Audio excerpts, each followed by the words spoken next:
It's now. Now. I'm not. Okay, can I get like some set dressing in here real quick? Hi, sorry. Welcome to Storytime Theatre. Oh, this is embarrassing. Okay. Really, that's the best you could do? Rachel and everyone.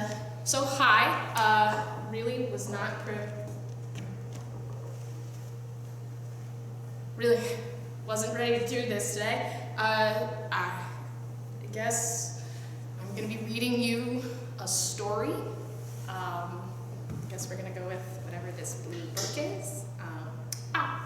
Today we'll be reading Peter Pan by James N. Barrie. Classic. I hear it's about like some kid that just doesn't want to grow up. Relatable content. Yeah, so we're gonna start off with the first chapter for today, which is on page 1. Sorry, there are no pictures in this book. Strictly chapter book. You'll get over it. All right, so chapter 1, Peter breaks through. All children, except one, grow up. They soon know that they will grow up, and the way Wendy knew was this. One day, she was 2 years old, and she was playing in the garden. Wait, she knew she was going to grow up when she was 2. I guess we gotta read ahead, because this don't make any sense. 2 years old? Existential crises at 2 years old? Well, she was 2 years old, she was playing in the garden, and she plucked another flower and ran with it to her mother. I suppose she must have had to look rather delightful for Miss Darling to put her hand to her heart and cried, "Oh, why can't you remain like this forever?" This was all that passed between them on the subject, but henceforth, such a great word, henceforth, Wendy knew that she must grow up. You always know after you are 2. Really no.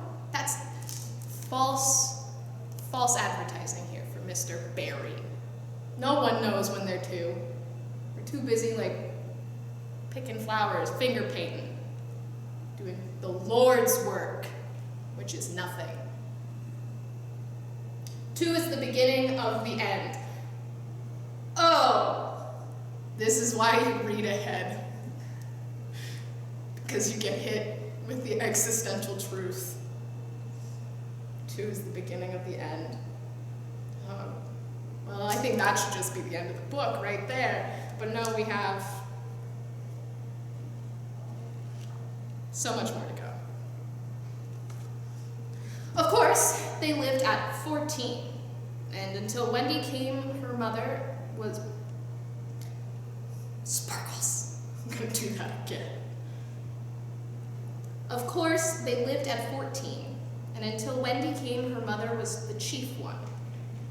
She was a lovely lady, with a romantic mind and such a sweet, mocking mouth. Her romantic mind was like the tiny boxes, one within the other, that come from the puzzling East. However many you discover, there is always one more. And her sweet, mocking mouth had one kiss on it that Wendy could never get. Mr. Darling used to boast to Wendy that her mother not only loved him, but respected him. Ah, yes. He was one of those deep ones who knows about stocks and shares. Of course, no one really knows, but he quite seemed to know. And he often said stocks were up and shares were down in a way that would have made any woman respect him.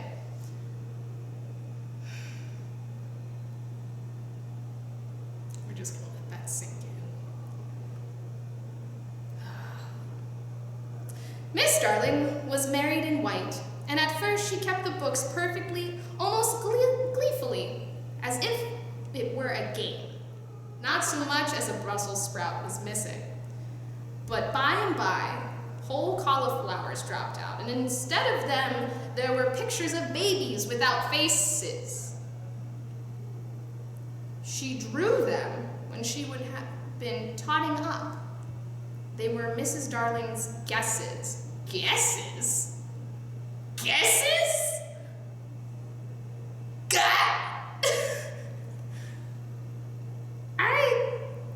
I'm learning so much about the Darling family right now. We got a dad who's in stocks and a mom who really was having gender reveals before they were cool. Way to be. Wendy came first, then John, then Mike went.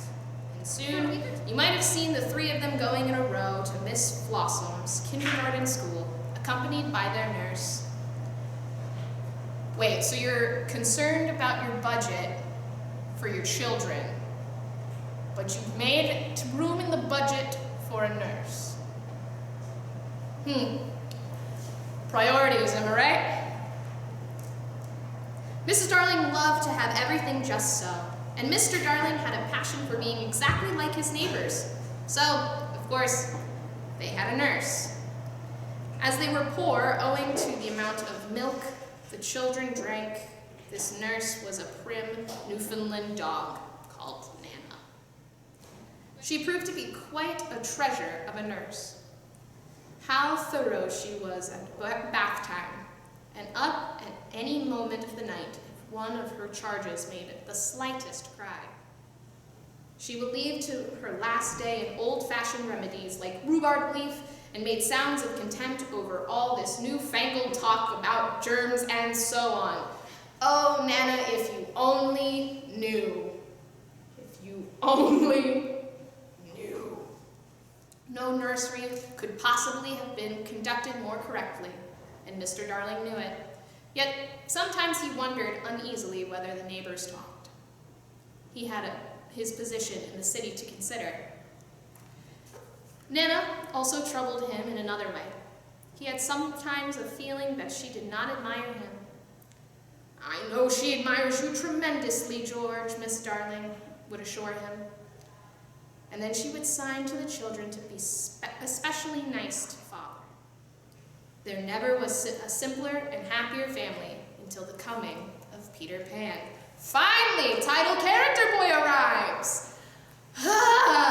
Look it, we're on page 6. Page 6, finally, a mention of Peter Pan. The man, the myth, the legend, the man of the hour, boy of the hour, boy of the hour. I don't know. Yes, he is rather cocky, Wendy admitted with regret. Her mother had been questioning her. But who is he, my pet? He is Peter Pan. You know, Mother. At first, Miss Darling did not know. But after thinking back into her childhood, she just remembered a Peter Pan who was said to live with the fairies. There were odd stories about him, that when children died, he went part of the way with them so that they should not be frightened. She had believed in him at the time, but now that she was married and full of sense, she quite doubted whether there was any such person. Roll back! Peter Pan was the gatekeeper for dead kids? But I thought this story was supposed to have a happy ending. Wait, does it not have a happy ending? Who set me up with this? Who did? I did.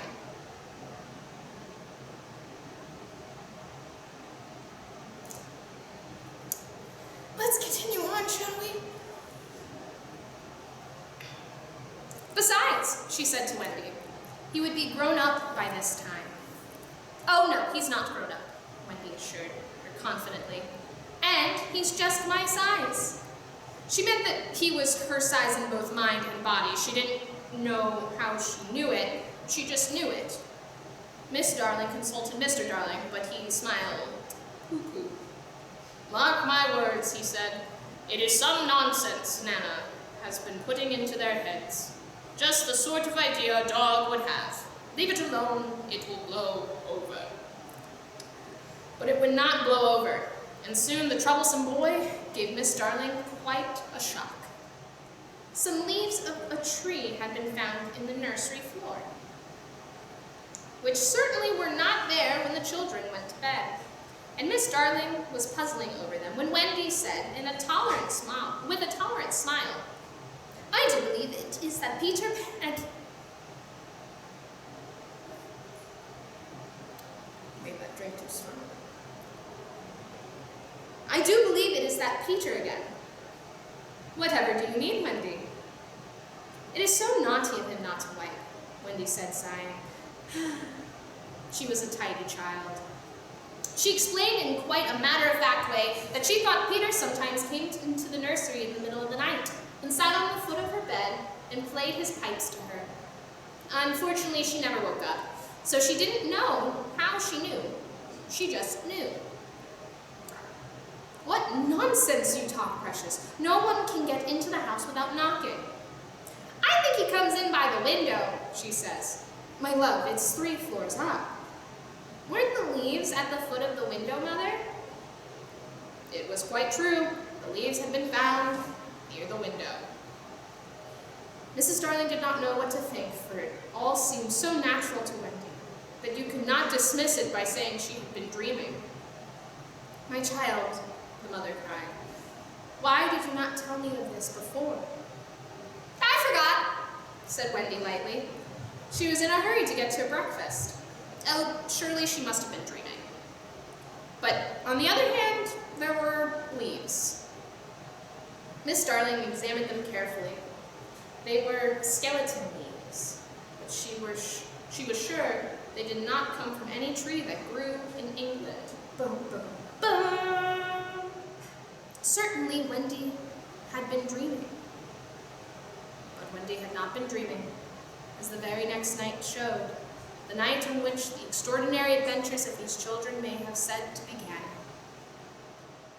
On the night we speak of, all the children were once more in bed, and happened to be Nana's evening off, and Miss Darling had bathed them, and hung them till one by one they had let go her hand and slid away into the land of sleep. All were looking so safe and cozy that she smiled that her fears now sat down tranquilly by the fire to sew. It was something for Michael, who on his birthday was getting into shirts. At this point, the kid hasn't worn a shirt? Okay. I mean, who am I to judge? Truly. The fire was warm, however, and the nursery dimly lit by 3 night lights, and presently the sewing lay on Miss Darling's lap. Then her head nodded, oh so gracefully. She was asleep. Look at the 4 of them, Wendy and Michael over there, John here, and Mrs. Darling by the fire. There should have been a 4th night light. While she slept, she had a dream. She dreamt that the Neverland had come too near, and that a strange boy had broke through from it.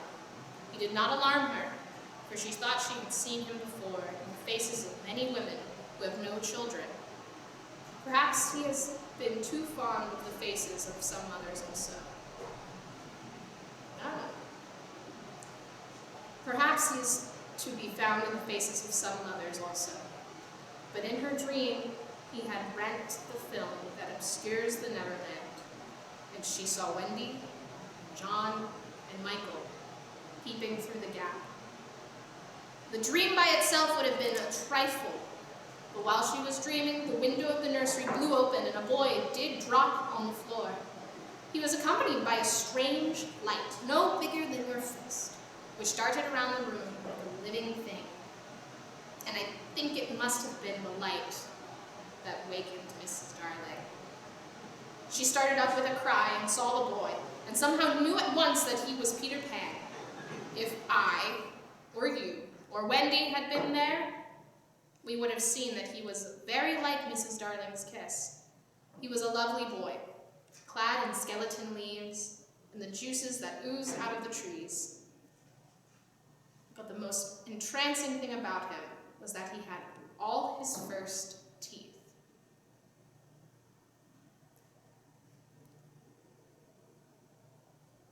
Hold up, we're going to rewind for a second.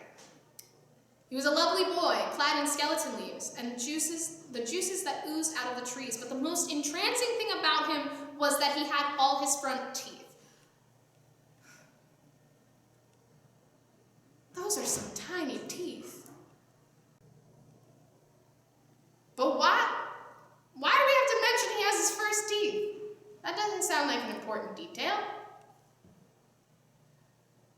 is an important detail.